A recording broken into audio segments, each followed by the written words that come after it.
Allez! Hey, hey! Frappez! Bien! Tout ça, dos!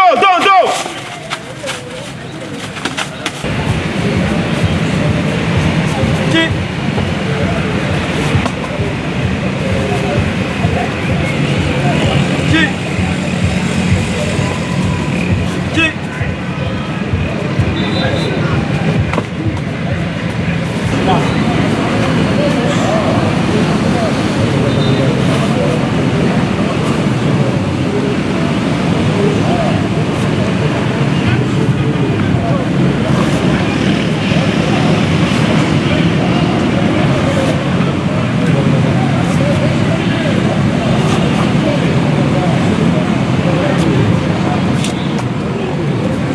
Le choubou est une discipline chinoise. D'abord, étymologiquement, le chou, en chinois, c'est les mains. Et le bo, c'est le combat. B-O, le chou, S-H-O-U, c'est les mains en chinois. Donc, choubou, en définition, c'est le combat à main nue. Voilà, c'est ça la définition du choubou. En fait, le choubou est au Mali depuis 2009. À travers notre président de la Fédération malienne de choubou, Dramane Sangaré, il a connu le choubou à travers le net. Donc après, il a pris le contact avec le père fondateur, qui est Maître Yuan Zoumou, qui est actuellement en France. Donc après les contacts, ils ont fait des échanges. En 2013, le président de la Fédération malienne de choubou s'est rendu en France. Bon, les évolutions du choubou, ça avance à merveille.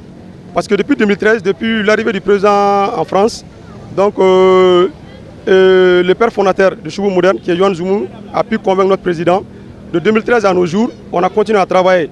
Donc quand le président a quitté la France en 2013, à partir de 2014, on a commencé à mettre les associations en place. Donc de l'association, on a continué à travailler et on est parti dans les différentes régions. Donc on a fait beaucoup de travail. Donc on a été de Bamako, on est parti à Koulikoro, de Koulikoro on est parti à Ségou, de Ségou on est parti à Sikasso, donc Sikasso, Ségou, Kaye. Donc après, donc, 2017, donc on est devenu, le ministère nous a donné un agrément provisoire pour devenir une fédération. Depuis 2017-2019, donc on a eu notre agrément définitif. Donc maintenant, à partir de 2019, on est fédération malienne de choubou. En 2018, on a organisé ici pour la première fois en Afrique une compétition internationale. Le Mali a été premier. Donc moi-même, je faisais partie, j'étais vice-champion. En décembre, on est parti en Chine. Donc on est parti faire un tournoi international en Chine, dont nous avons été classés 5e. Les 8 premiers étaient classés. Moi j'ai été 5e, le président Dramane Sangaré aussi a été 5e dans sa catégorie. Moi j'étais dans la catégorie de plus de 100 kg et Dramane dans la catégorie de moins de 90 kg. C'est un art très efficace et puis c'est basé aussi sur la souplesse. C'est basé aussi sur la souplesse, la ténacité et puis ça rend aussi intelligent. Cet art rend intelligent. Donc bon, quand on parle de sport aussi, surtout l'art, c'est-à-dire il faut parler de la santé. Surtout ça rend la santé meilleure aussi. Le Tao, bon, en général, bon, en choubou, on ne parle pas, c'est-à-dire en choubou, le Tao est global. Le Tao est global. Quand on dit le Tao est global, parce que quand tu parles de Tao en choubou, c'est l'ensemble des mouvements qui forment un Tao. Bon, en général, le choubou, ça fait 36 techniques. Les 36 techniques, quand tu les associes ensemble pour les transformer en Tao. Là, bon, ça demande aussi beaucoup d'années de travail. C'est-à-dire juste seulement, c'est de lancer un appel à tous les parents. Le choubou, c'est un art martial pratiqué par tous les âges. Par tous les âges, tout le monde peut le pratiquer, que tu sois enfant ou vieux. Mais bon, en général, c'est les enfants qui le pratiquent dans la généralité. Le Krav Maga est une discipline sportive de la famille d'arts martiaux. Et le Krav Maga est créé par Emil Lutschenfeld dans les années 1930 en Tchécoslovaquie. La discipline se fonde sur des techniques de combat, des techniques de combat des rues, donc une discipline très objective et qu'il acquit lors d'attaques des groupes fascistes contre la communauté juive. Parce que quand Emi quand il a créé la discipline, parce que la communauté juive était confrontée à des problèmes fascistes. Donc c'était vraiment pour avoir quelque chose de très simple, mais de très objectif pour mettre en application afin de se défendre et de protéger aussi la communauté juive en l'occurrence. Donc, raison pour laquelle elle a acquis quand même lors d'attaques des groupes fascistes contre la communauté juive cette discipline qu'on appelle aujourd'hui Krav Maga. Krav Maga, et qui est en hébreu, et qui veut dire combat par contact, et littéralement en français, combat par contact ou le combat rapproché.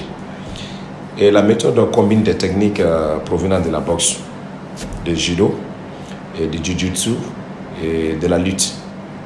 Donc c'est ce qui fait les Krav Maga. Et les MMA, c'est les Mixed Martial Arts. Les Mixed Martial Arts, c'est aussi comment dirais-je, une méthode, hein? Voilà, une méthode sportive qui est compétitive, qui met des athlètes en combat avec de l'air appétence, peut-être même de disciplines différentes, mais c'est réglementé. C'est réglementé. Et on peut se battre étant pratiquant de Jiu-Jitsu, on peut se battre étant pratiquant de la self-défense autre, de Krav Maga, de karaté simple, ou de judo et tout. Voilà, donc les MMA met toutes ces disciplines en application, en combinaison. C'est en quelque sorte aussi la crème des crèmes à ce niveau. Et pour revenir aussi un petit peu en Krav Maga, il faut savoir aussi que le Krav Maga aujourd'hui est très honoré en milieu militaire, avec l'appellation Tchor par exemple. Et aujourd'hui, les unités spéciales sont formées à travers le continent avec les Krav Maga. Et que ce soit les forces spéciales en Israël, que ce soit les GIGN en Europe, en France, que ce soit même ici au Mali. Et partout aujourd'hui, vraiment, les Krav Maga est en l'honneur.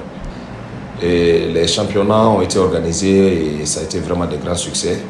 Il y a eu la participation de nos partenaires venant de la Côte d'Ivoire. Il y a eu aussi nos partenaires du Cameroun, du Sénégal.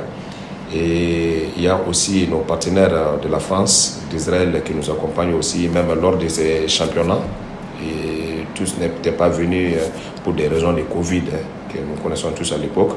Mais quand même, il y a eu des représentants et vraiment, ça a été du grand succès. Et nous envisageons également aussi faire d'autres.